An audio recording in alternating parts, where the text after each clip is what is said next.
Hello everyone, welcome back to my channel your lovely tutor.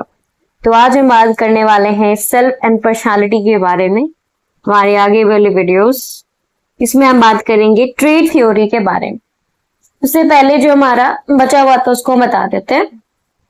तो trade के बारे में कुछ चीजें हमारा लेफ्ट आउट था कि ट्रेड क्या होता है ना, टाइप क्या होता है, each and everything we have discussed. अब ट्रेड में नंबर ऑफ साइकोलॉजिस्ट यूज करते हैं ये सब थ्योरीज को यूज करके, ताकि हम पर्सनालिटी को समझ पाए। और कुछ इंपॉर्टेंट थ्योरीज भी आपको गिवन है, ठीक है। सबसे पहले हम ट्रेड अप्रोच में हम पढ़ेंगे अल्पर्ट का ट्रेड थ्योरी। पहला है अल्पर्ट ट्रेड थ्योरी, फिर हमारा दूसरा आ जाता है कैटल का पर्सनालिटी फैक्टर्स, और हमारा तीसरा आ जाता है आइसेक का थ्योरी। तो ये तीन थ्योरी है, तीनों की तीनों किसके थे? ट्रेड के थ्योरी है। अब इसमें आपको दिखेगा गॉर्डन अल्पोर्ट, ठीक है। गॉर्डन अल्पोर्ट ही है जो पाइनियर समझ सबसे पहले पर्सन थे जिन्होंने ट्रेड अप्रोच का थ्योरी दिया था। पाइनियर का मतलब ये तो इन्होंने पहले एक तरीके से ट्रेड अप्रोच का थ्योरी दिया था। उन्होंने सपोज किया है कि इंडिविजुअल जो होते हैं वो एक बहुत सारे नंबर ऑफ ट्रेड्स उनमें डिफरेंट होते हैं, ठीक है, जो डायनेमिक नेचर में होते हैं, डिफर करते हैं, और उसी के अकॉर्डिंग उसका बिहेवियर मतलब इंडिविजुअल का बिहेवियर भी डिटरमाइन भी होता है, ठीक है। In such a manner that an individual approaches different situation with similar plans. मतलब हो सकता है सच अ मैनर कि इंडिविजुअल का जो प्रोसेस है वो डिफरेंट सिचुएशन में सिमिलर प्लान भी कभी कभी हो जाए, ठीक है। द ट्रेड जो होता है, अब इसमें हमने क्या बात किया कि गॉर्डन अल्पोर्ट ने एक ट्रेड अप्रोच दिया, जो सबसे पहले पर्सन थे गॉर्डन अल्पोर्ट जिन्होंने ट्रेड अप्रोच दिया था। इसमें उन्होंने प्रपोज किया कि इंडिविजुअल में बहुत सारे नंबर ऑफ ट्रेड्स होते हैं जो डायनेमिक नेचर के होते हैं, और उसमें वो डिटरमाइन भी करते हैं बिहेवियर में। उसी के बारे में बात करें तो इंडिविजुअल के अप्रोचेस भी आपको देखने को मिलेंगे डिफरेंट सिचुएशन में विद सिमिलर प्लान्स की क्या सारी चीजें है, ठीक है। अब जो ट्रेड्स होते हैं वो इंटीग्रेट करते हैं स्टिमुलाई रिस्पॉन्सेस। आपने समझा होगा कि स्टिमुलाई क्या होता है एंड रिस्पॉन्सेस क्या होता है। अगर हम इसको एक बार रिपीट कर लेते हैं, ठीक है। देखो स्टिमुलाई क्या होता है, जैसे कि आपको कोई चोट लगा तो आपका पूरा स्टिमुलाई में गया और फिर इस तरीके से आपका पूरा नर्व सिस्टम में पूरा चला गया, तो आपको पता चला कि हमको चोट लगा, तो आपने उसका रिस्पॉन्स क्या दिया। चोट लगा तो कैसे, तो आप अपने हाथ हटाओगे जो भी किस तरीके से भी चोट लगा, वही होता है रिस्पॉन्स। तो इसमें क्या कहना चाह रहा है कि ये इंटीग्रेट करता है किस चीज को? स्टिमुलाई को और रिस्पॉन्स को, जहां पर भले ये डिसिमिलर लगे, सेम ना लगे तब भी, ठीक है। अल्पोर्ट आर्ग्यू करते हैं कि words people use to describe themselves and others provide a basic for understanding human personality.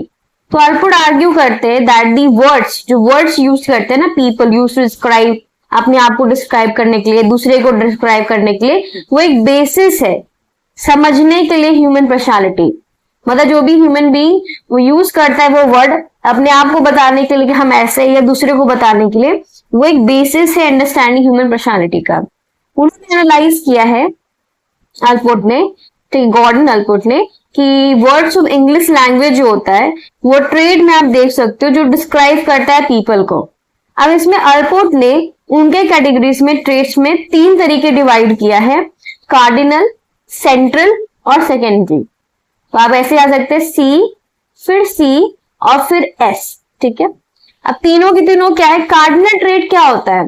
जो बहुत जनरलाइज्ड होता है डिस्पोजिशन होता है, मतलब ये हाईली जनरलाइज्ड डिस्पोजिशन है, और इसमें एक गोल आपको दिखेगा कि पर्सन का इंटायर लाइफ आपको एक वर्ड से उस पूरे पर्सन के बारे में समझ में आ जाएगा। जैसे कि महात्मा गांधी नॉन वायलेंस के लिए जाने जाते हैं, ठीक है। तो नॉन वायलेंस का जब भी नाम आएगा तो महात्मा गांधी याद आएंगे, ठीक है। नाजिज्म का नाम आएगा तो हिटलर का नाम आएगा, जो कि ये सारी चीजें कार्डिनल ट्रेट है। मतलब एक वर्ड का यूज करके जो हाईली जनरलाइज्ड हो पर्सन को बता सकती है, पर्सन को बता सकते हैं कि वो किस चीज से जाना जाता है, ठीक है। अब ये जो ट्रेड्स होते हैं वो उसके नेम से रिलेट हो जाएंगे, है ना, स्ट्रांगली, क्योंकि वही सबसे गांधीयन है ना, हिटलर ट्रेड। तो ये सारे जो नाम है इससे भी नोट कर रहा है कि नॉन वायलेंस का होगा, ये वाला आपका नाजिज्म का होगा, तो ये नाम से भी डिराइव हो जाता है। तो ये ऐसी चीज है जो बहुत हाईली जनरलाइज्ड है, कि आप इसके अब नाम से भी आप जान सकते हो कि इसमें नॉन वायलेंस के बारे में बात हो रहा है, इसमें नार्सिसिज्म के बारे में बात हो रहा है, और ये किसका क्या कौन पर्सन है जिनका बात हो रहा है ये भी पता लग जाता है। तो ये हमारा कार्डिनल ट्रेट था, ठीक है। अब हम बात करेंगे दूसरा, तो लेस परवेसिव। अब दूसरा जो है वो लेस परवेसिव है, थोड़ा सा उससे कम, जो लेस थोड़ा सा क्वाइट जनरलाइज डिस्पोजिशन हो, ज्यादा जनरलाइज ना हो, सो सेंट्रल ट्रेट्स कहते हैं। ये ट्रेट्स में से कि वार्म, सिंसियर, डिलिजेंट, तो ये सब चीजें ऐसे जो पर्सन में होती ही होती है। कोई भी पर्सन होगा, कोई वार्म होगा, कोई सिंसियर होगा, ठीक है। और often use in writing testimonial और जॉब रिकमेंडेशन। जॉब में जब जॉब लिखना होता है कि हमको जॉब चाहिए, तो कैसा कैसा पर्सन को वो जॉब मिलेगा, तो वो सारी चीजें होती है वो लीस्ट एक तरीके से बहुत ज्यादा स्टिल क्वाइट जनरलाइज डिस्पोजिशन होता है, वार्म, सिंसियर, डिलिजेंट क्वालिटीज जो होती है उसमें, ठीक है। अब हमारा एक और ट्रेट होता है, इसको कहते हैं सेकेंडरी ट्रेट, तो सबसे ज्यादा लीस्ट जनरलाइज्ड है। लीस्ट, जैसे कि वो पर्सन को मैंगो पसंद है, वो पर्सन को प्रेफर है इतने क्लॉथ्स पहनने के लिए, तो ये ऐसी चीजें कि सबको पता नहीं होती है, ठीक। बहुत सारे को तो वार्म भी सिंसियर नहीं पता होता, लेकिन ये सब चीजें तो पता होती है कि गांधीयन इसके लिए जाना जाता है, उसके लिए वार्म सिंसियर भी थोड़ा बहुत ठीक ठाक है कि हाँ समझ सकते हैं अगर हम उसके साथ रहे तो। लीस्ट वाला तो बहुत मुश्किल है उसको सब चीजें कि उसको पर्सन को पसंद है मैंगो या नहीं। तो ये सारी चीजें आपको सेकेंडरी ट्रेट्स में आ जाती है।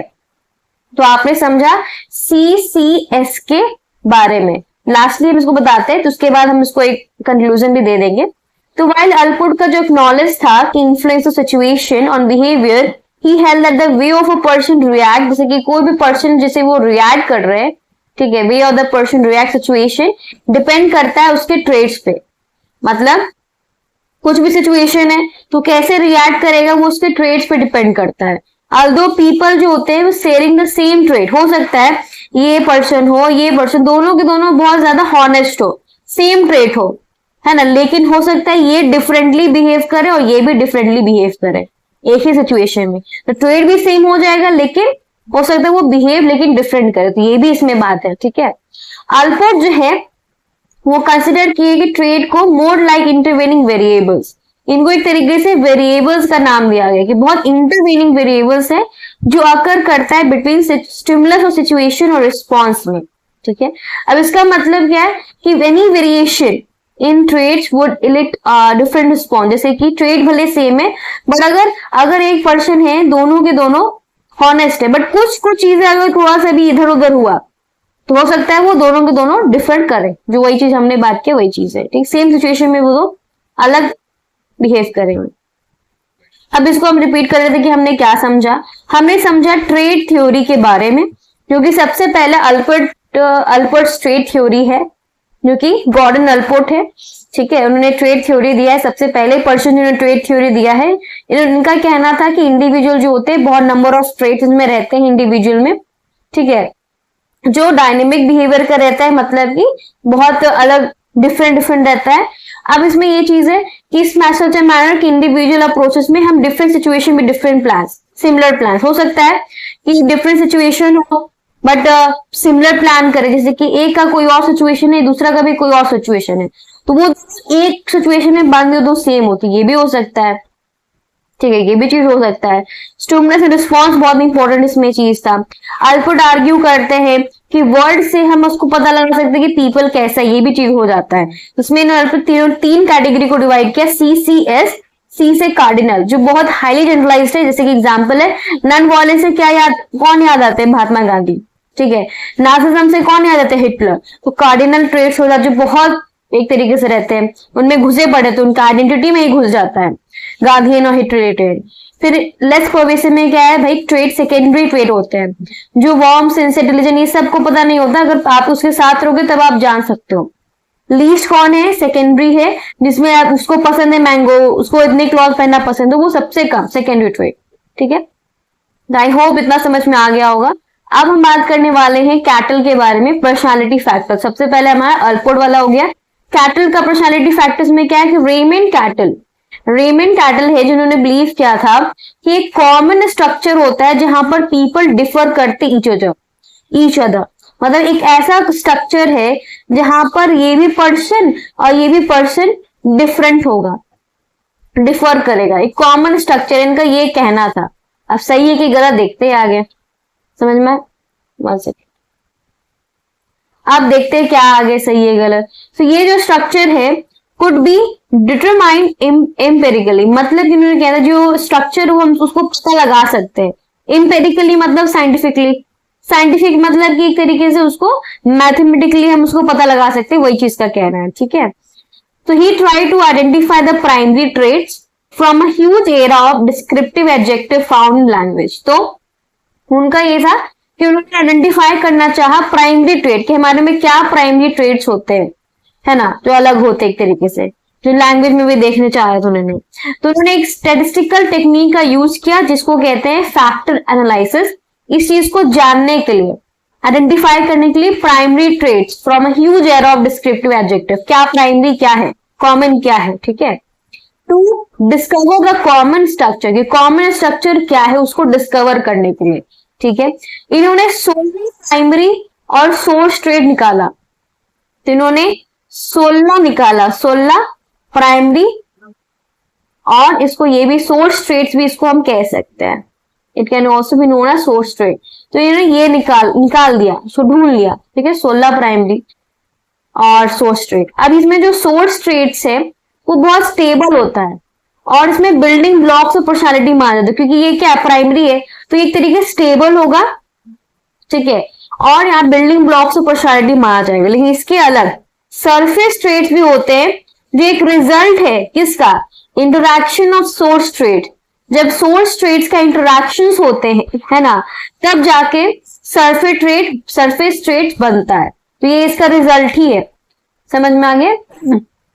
सोर्स क्या है, जो स्टेबल होता है, जो बिल्डिंग ब्लॉक और पर्सनालिटी समझाता है, तो उसमें बहुत सारी चीजें होती हैं। सरफेस के सोर्स ट्रेट्स का ही इंटरैक्शन हो ह्यूमन बॉडी, मतलब उससे इंडिविजुअल में, तब सरफेस ट्रेट्स आता है, इंटरैक्शन करने के बाद सरफेस ट्रेट आता है, ठीक है। आप कैटल जो है उसको डिस्क्राइब किए सोर्स ट्रेट को in terms of opposing tendency. तो कैटल ने सोर्स ट्रेट को कैसे किया, एक अपोजिंग टेंडेंसी को यूज करके, और उन्होंने डेवलप किया है 16 PF 16 personality factor questionnaire assessment के लिए। इसमें क्या क्या चीज होता है, इसमें होता है कि एक पर्सन है जो वार्म है, एक पर्सन है जो डिलीजेंट है, एक पर्सन है जो बहुत कोल्ड है ना, एक पर्सन है जो बहुत लेस इंटेलिजेंट है। तो ये सारी चीजें हो सकती है उस पर्सनालिटी फैक्टर में। तो उसमें क्वेश्चनायर होता है, इसमें मदद होता है, उससे हेल्प से उसका पर्सनालिटी समझ सकते हैं कि क्या उसका पर्सनालिटी हो सकता है, ठीक है। आई होप कि आपको अच्छे समझ में आ गया कैटल का पर्सनालिटी फैक्टर्स। इसको अगर हम देखें अच्छे से कि क्या सारी चीजें थी, तो हमने देखा कि कैटल का पर्सनालिटी फैक्टर्स में रेमंड कैटल आते हैं, जिन्होंने बात की कि कॉमन स्ट्रक्चर जहां पर पीपल डिफर करते हैं, तो उन्होंने एम्पेरिकली साइंटिफिकली यूज किया कि प्राइमरी ट्रेट्स क्या है इसको जानने के लिए, है ना, एक स्टैटिस्टिकल टेक्निक का यूज करके, फैक्टर एनालिसिस का यूज करके, ताकि कॉमन स्ट्रक्चर समझ में आए। तो उनको प्राइमरी या फिर इसको भी कहते हैं सोर्स ट्रेट्स ही कहते हैं, इनको मिला। सोर्स ट्रेट क्या, जो स्टेबल हो, जो बिल्डिंग ब्लॉक को पर्सनालिटी हो। इसके अगेंस्ट में एक और नाम आता है सरफेस ट्रेट, जो इसका रिजल्ट हो। सोर्स ट्रेट की इंटरैक्शन के कारण सरफेस ट्रेट का रिजल्ट एक तरीके से बन जाता हो। अब इसी में 16 PF जो है कि निकला है इसमें सोर्स ट्रेट्स में, ठीक है, असेसमेंट के लिए। तो ये हमारा दूसरा भी हो गया। तीसरा जो है हमारा आइसेक का थ्योरी है। आइसेक का थ्योरी में HJ आइसेक है जिन्होंने प्रपोज किया पर्सनालिटी को, ये personality could be reduce into 2 broad dimension. अगर पर्सनालिटी के बारे में बात करें तो पर्सनालिटी एक तरीके रिड्यूस हो सकता है 2 ब्रॉड में, ठीक है, 2 ब्रॉड में डायमेंशंस में हो सकता है। This are biologically and genetically. तो ये बोला गया है कि पर्सनालिटी जो हमारा रहता है, ठीक है, उसको हम 2 में डिवाइड कर सकते हैं, 2 डायमेंशन में। एक हमारा जो होता है वो बायोलॉजिकली होगा, ठीक है, और दूसरा जेनेटिकली होगा, ठीक है। अब इसमें हर डायमेंशन जो होते हैं उसमें बहुत सारे ट्रेट्स भी होते हैं। अब इसमें क्या क्या ट्रेट डायमेंशन में कौन कौन है डायमेंशन, चलो देखते हैं। तो इसमें सबसे पहले नाम है न्यूरोटिज्म और इमोशनल स्टेबिलिटी।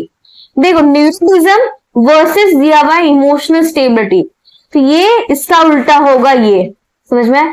न्यूरोटिज्म क्या होता है कि ये एक तरीके से डिग्री होता है जहां पर पीपल कंट्रोल करते हैं अपने फीलिंग्स में, और यहाँ पर आपको स्ट्रीम दिखेगा। मतलब यहाँ न्यूरोटिक कौन होता है, जो बहुत गुस्सेल होते हैं, जो बहुत मूडी होते हैं, बहुत टची होते हैं, बहुत रेस्टलेस होते हैं, वो अपने आप को कंट्रोल नहीं कर पाते, जो एक तरीके की बुरी चीज है, तो न्यूरोटिज्म में आ जाता है। जो अपने इमोशंस को कंट्रोल नहीं कर पाते तो न्यूरोटिज्म। इमोशन स्टेबिलिटी, जो अपने इमोशंस को स्टेबल कर पाए, तो ये डायमेंशन हमारा पहला डायमेंशन हो जाता है। ठीक है, जो कि आपको समझ में आ रहा है कि बायोलॉजिकल भी होता है, जेनेटिकल भी होता है। ठीक है, इसमें लेकिन और भी चीजें कि इसमें इन्वायरमेंटल भी कुछ चीजें भी होती है। तो न्यूरोटिज्म और इमोशन स्टेबिलिटी, आई होप आपको समझ में आ गया होगा कि न्यूरोटिज्म का उल्टा इमोशन स्टेबिलिटी, इमोशन स्टेबिलिटी का उल्टा न्यूरोटिज्म। अब आगे बढ़ते हैं।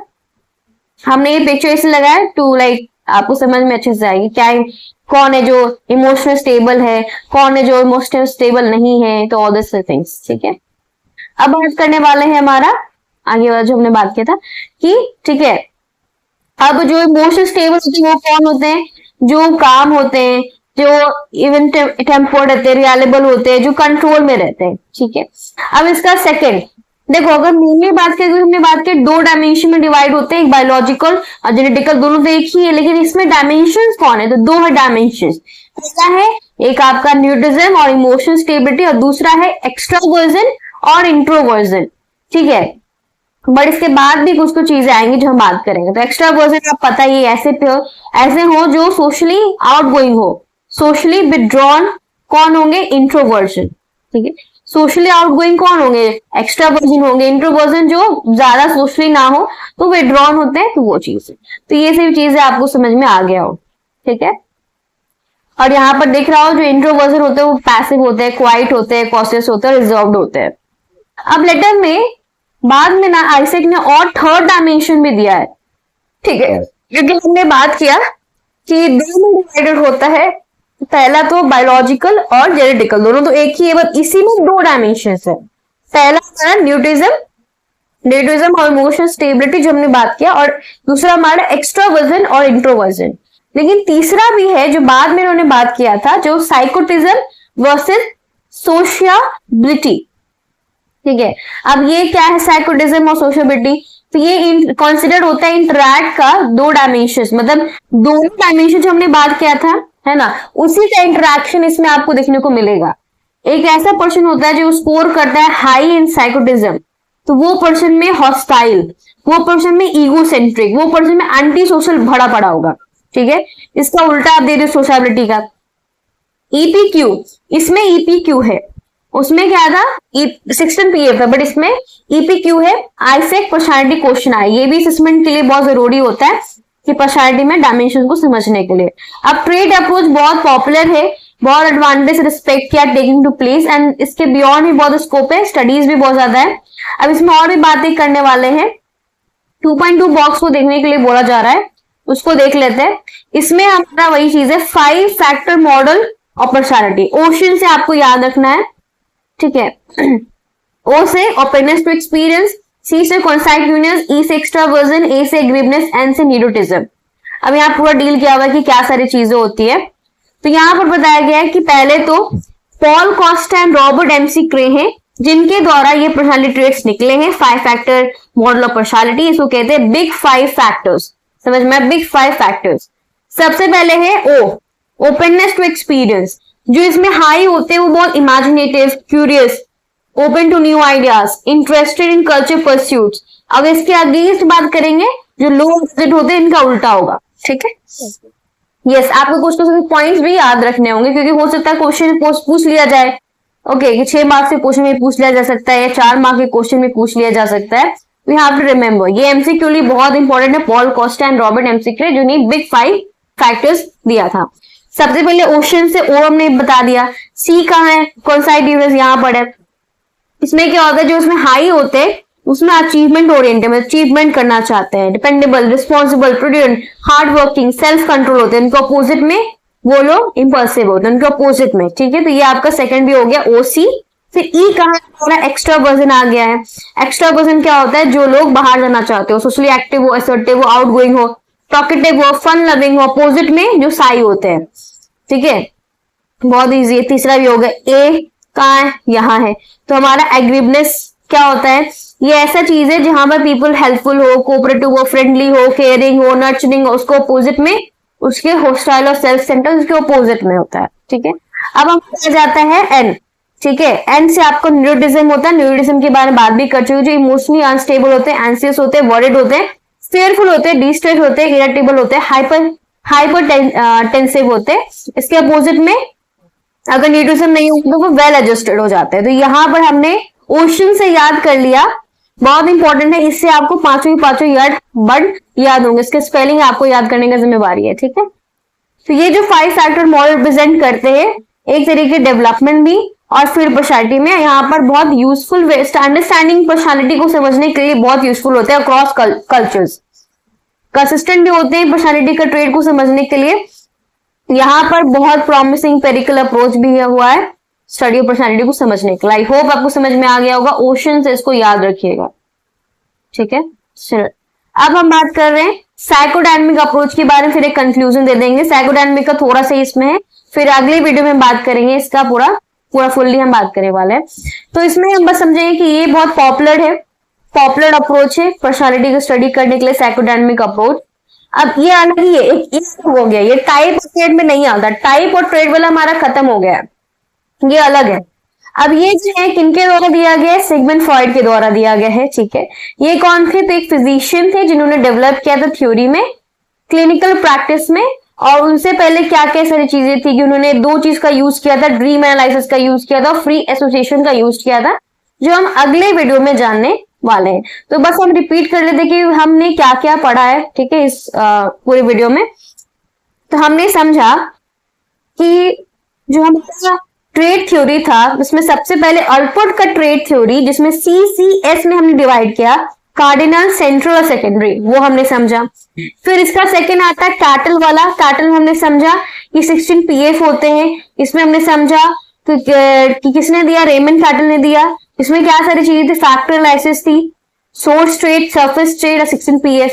आईसेक के बारे में हमने समझा, इसमें क्योंकि देखो 2 ब्रॉड डायमेंशन तो है जो कि बायोलॉजिकल जेनेटिकली बेस्ड है, ठीक है। इसमें 2 क्या है, तो न्यूरोटिज्म, इमोशनल स्टेबिलिटी है, ठीक है, और साथ ही साथ में आपको दिख जाएगा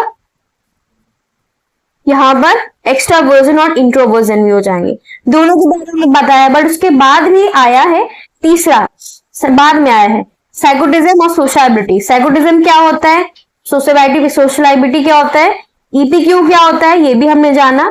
फिर हमने समझा कि ओशन करके यहाँ पर बिग 5 फैक्टर मॉडल पर्सनालिटी, जो बहुत ज्यादा इंपॉर्टेंट है स्टडी करने के लिए, पॉल कोस्टा, रॉबर्ट McCrae, और कैसे याद किया हमने, ये भी हमने अच्छे से देखा।